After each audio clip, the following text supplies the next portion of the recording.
नमस्कार दोस्तों, जिंदगी 3.0 में आपका स्वागत है। मैं आपकी दोस्त सरोज हाजिर हूँ फिर से एक नए विषय के साथ। दोस्तों, पुराने समय में हमारे पास मनोरंजन के साधन बहुत कम हुआ करते थे।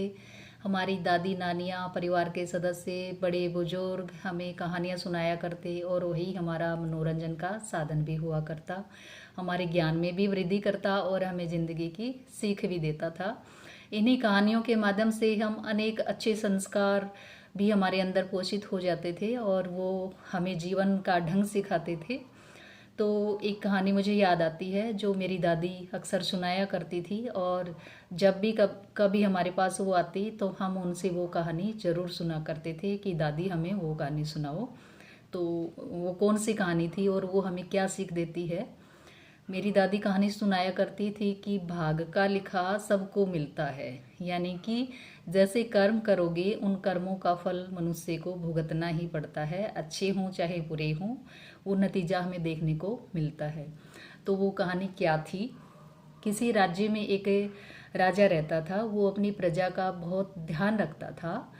तो अपनी प्रजा की सुख सुविधा का ध्यान रखते हुए वो सुबह सुबह हर घर में प्रसाद भेजा करता, और उस प्रसाद रूप में वो लड्डू भेजा करते थे। जिस घर में जितने सदस्य हुआ करते वो उतने ही लड्डू भेजा करते। जैसे किसी घर में 4 सदस्य हैं तो वहाँ पर 4 लड्डू जाते, और जिसके घर में मान लो 9 सदस्य हैं तो वहाँ पर 9 लड्डू भिजवाए जाते।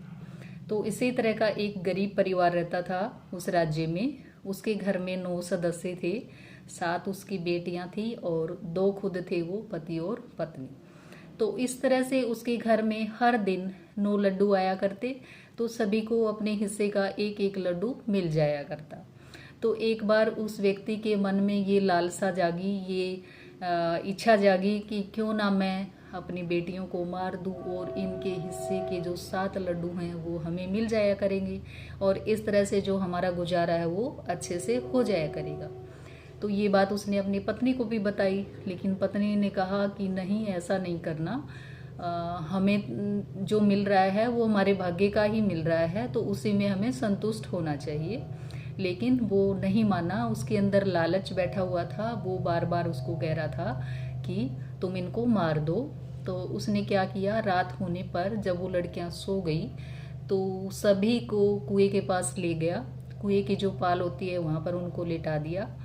पाल वो जगह जहाँ से कुएं के अंदर प्रवेश किया जाता है। तो वहाँ उनको लेटाने के बाद हर लड़की को कुएं के अंदर धक्का लगा देता और कहता कि खिसक बेटी बाबा भिचैस है, खिसक बेटी बाबा भिचैस है। हर लड़की को कुएं में धकेलता और यही वाली लाइन जो है वो दोहराता, यानी कि बेटी थोड़ा सरको, बाबा के पास जगह यहाँ कम है, थोड़ा सरक लो। तो इस तरह हर लड़की को उसने कुएं में डाल दिया। फिर सुबह राजा की तरफ से उसके घर 9 लड्डू पहुंचे, क्योंकि उस समय तक राजा के पास ये सूचना नहीं थी कि उनके घर में अब 2 ही सदस्य हैं। तो 9 लड्डू आए तो दोनों ने पूरे दिन बड़े आराम से खाए और बड़े खुश हुए कि हमें जो है अब काम नहीं करना पड़ेगा और आराम से बैठ करके हम हर रोज खाया करेंगे। लेकिन अगले ही दिन लोगों में ये सूचना फैल गई कि इनके घर में जो लड़कियां हैं वो अब नहीं हैं, वो मर चुकी हैं। तो राजा के पास भी ये सूचना भेजी गई। तो राजा ने क्या किया, अगले दिन उनके घर में 2 लड्डू भेजे।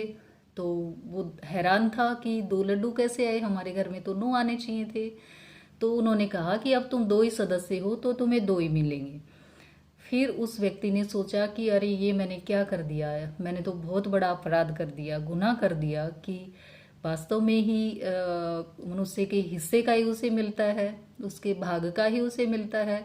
तो मेरी लड़कियां तो मैं अपने भाग का ही खा रही थी, मैंने तो उनको व्यर्थ में ही मार डाला, मुझे ऐसा नहीं करना चाहिए था। तो उसे ये बात भी समझ में आ गई कि हाँ, भाग का लिखा हुआ जो है वो खाते हैं सब, और कर्मों का फल, कर्मों का लेखा जोखा जो है वो सबको निभाना ही पड़ता है, सबको उसका फल मिलता ही है। उस व्यक्ति को ये बात अच्छी सी समझ में आ गई। तो ये कहानी सुनाने के बाद हमारी जो दादी है वो हमें सीख दिया करती कि बेटी देखो, भाग का लिखा जो है वो सब ने मिले से, जो जैसा काम करेगा उसा उसने भुगतने मिलेगा। तो कर्मों का फल सब ने मिले है, और जिसका जो भाग में है वो भी सब ने मिले है। तो उनकी ये जो सीख थी वो मुझे आज भी बहुत याद आती है। और उस समय भी हम मतलब इसको मानते थे कि हाँ, हम अच्छे कर्म करें ताकि हमें जो है हमारा भाग जो है अच्छा हो, हमें आने वाले समय में अच्छा फल मिले।